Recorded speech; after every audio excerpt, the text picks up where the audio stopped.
Tuesday, September 7th. There's a big old snake in the sky, guys. You know what they say about snakes?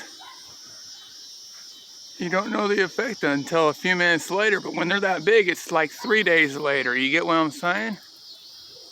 So hopefully nothing bad happens in the next 3 days. We'll see. Thanks, guys. It has definitely cooled off. And I'm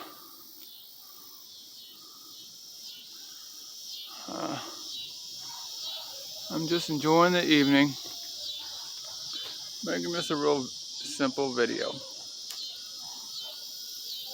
September 11th is coming.